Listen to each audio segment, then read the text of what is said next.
Hello বন্ধুরা, দেখো আমি উপবাসের জন্য যারা উপবাস রয়েছে তাদের জন্য একটা রেসিপি নিয়ে এলাম। 3টে রেসিপি বানাবো একসঙ্গে। দেখো আলুগুলো কেটে নিলাম। আলুর তরকারি হবে, একদম সাদা আলুর তরকারি। সাবুগুলো ধুয়ে নিলাম। এই সাবু দিয়ে খিচুড়ি বানাবো আমি। 500 গ্রাম সাবু নিয়ে নিয়েছিলাম। আলুগুলো আমি ধুয়ে নেব। তারপরে কড়াইয়ে লঙ্কা দিয়ে দিলাম, কাঁচা লঙ্কা। এমনিতেই, কিছু তেল দিইনি কিন্তু। তারপর আলুগুলো দিয়ে দিলাম। আলুগুলো একটু নেড়ে চেড়ে তারপরে পরিমাণ মতো লবণ দিয়ে দিলাম। তারপরে একটু নেড়ে চেড়ে জল দিয়ে দিলাম, যাতে আলুগুলো সেদ্ধ হয়ে যায়।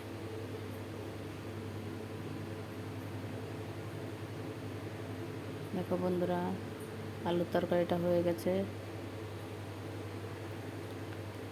এবার সাবুটা নিয়ে নেব আমি।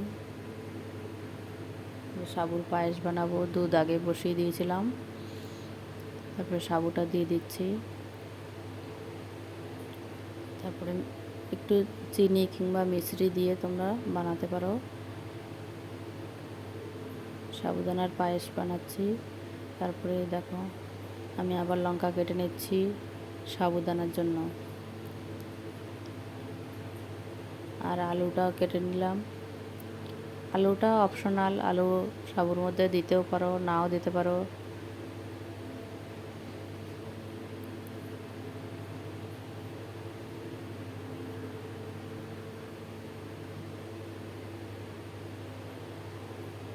কড়াইয়ে লঙ্কা দিয়ে দিলাম।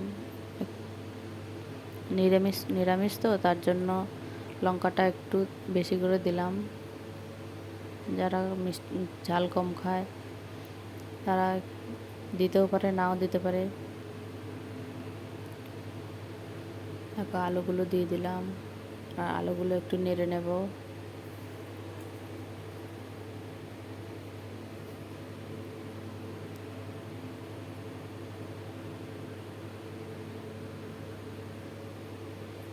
তারপরে আলুগুলো একটুখানি দেখো একটু হয়ে এসেছে।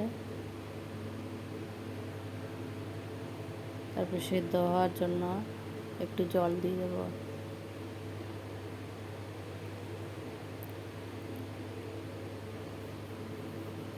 তেল ছাড়া বানাচ্ছি তো, তার জন্য একটু জল দিয়ে দিলাম। একটুখানি সেদ্ধ হয়ে যাবে। তারপরে সেদ্ধ হয়ে আসলে একটু সাবুগুলো দিয়ে দেবো। আলুটা সেদ্ধ হয়ে গেছে, সাবুদানাগুলো দিয়ে দিলাম। সাবুদানাটা একটু নেড়ে চেড়ে তারপরে নামিয়ে নেব। একটু ধনেপাতা দিলে ভালো হয়, কিন্তু আমার কাছে আজকে আমার ধনেপাতা ছিল না, তার জন্য আমি ধনেপাতা দিতে পারলাম না।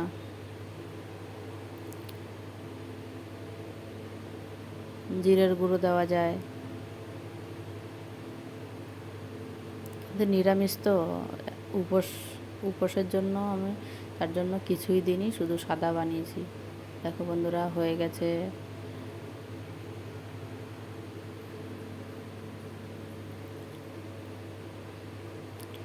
যারা দুধ দিয়ে হ্যালো বন্ধুরা, দেখো হয়ে গেছে। তোমাদের যদি ভিডিওটা ভালো লেগে থাকে তাহলে লাইক, কমেন্ট আর সাবস্ক্রাইব করে দিও।